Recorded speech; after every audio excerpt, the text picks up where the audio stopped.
हाथ जोड़ के कहूँ पिया चल खोड़ी पूजन जावे। तेरी हो रही अकल खराब नार क्यों ना हकरार उठावे। हाथ जोड़ के कहूँ पिया चल खोड़ी पूजन जावे। तेरी हो रही अकल खराब नार क्यों ना हकरार उठावे।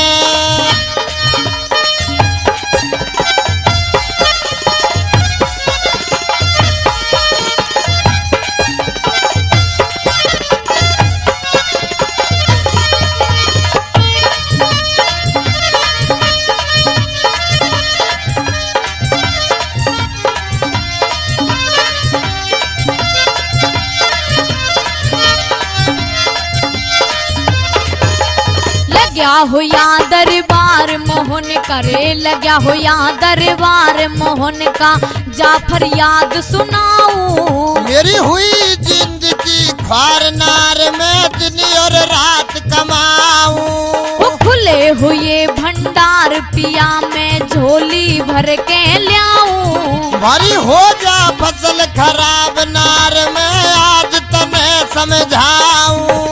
भोग लगा के आऊं पिया में हो रे। भोग लगा के आऊं पिया मत ज्यादा देर लगावे। वो खेत चारते फुर्सत नामत काम छोड़ के जावे। वो हाथ जोड़ के कहूँ पिया चल खोड़ी पूजन जावे। तेरी हो रही अकल खराब नार क्यों ना हकरार उठावे।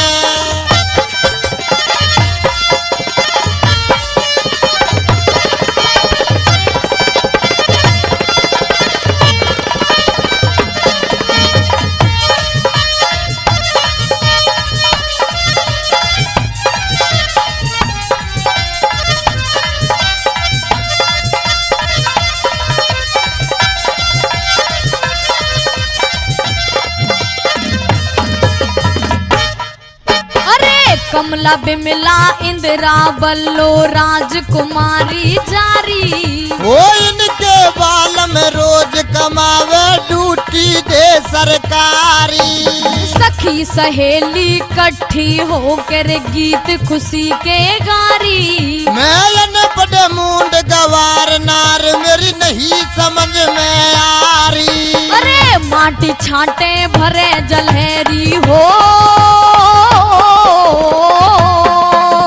रे। हाँ माटी छाटे भरे जलहरी जोत जला के है आवे। वो साची बात बता दे गोरी मत घुमा फिरा बतलावे। अरे हाथ जोड़ के कहूँ पिया चल खोड़ी पूजन जावे।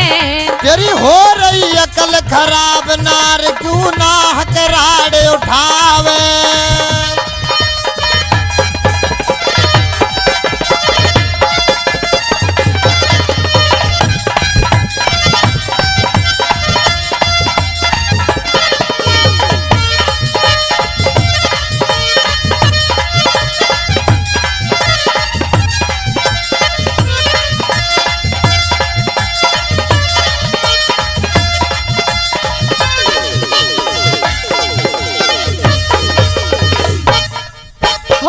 सास ननद के बोल पिया जी रे, सास ननद के बोल पिया जी मेरे गात ने खावे। ये दुनिया का दस्तूर बावड़ी क्यों मन में घबरावे।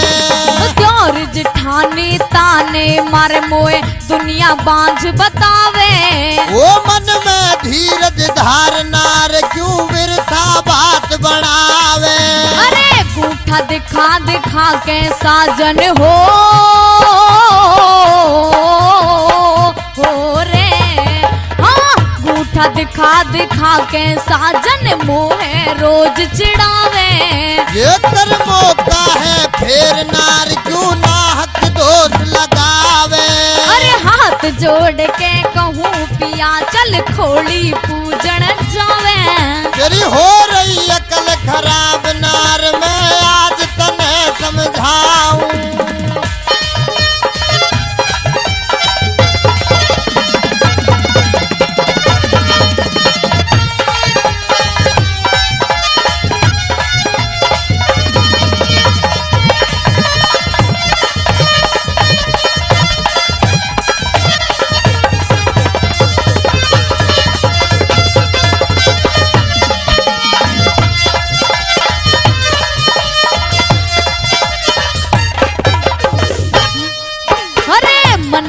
आशा पूरी हो जा रे मोहन राम मना के। वो कैसा है दरबार मोहन का लिए मन दिखा के। वो चमन लाल पंडित तैसा जन पूछ लिए तू जाके। वो नाम सुना है बहुत नार तू लिए मन दिखा के। वो मोहन राम ते आज समय सिंह हो रे। मोहन राम ते आज समय सिंह लाल मांग के ल्यावे। वो तू भी तैयारी कर ले संध्या हंसी खुशी के जावे। अरे हाथ जोड़ के कहूँ पिया चल खोली पूजन जावे। तेरी हो रही अकल खराब नार क्यों ना हकराड़े उठावे। अरे हाथ जोड़ के कहूँ पिया चल खोली पूजन जावे।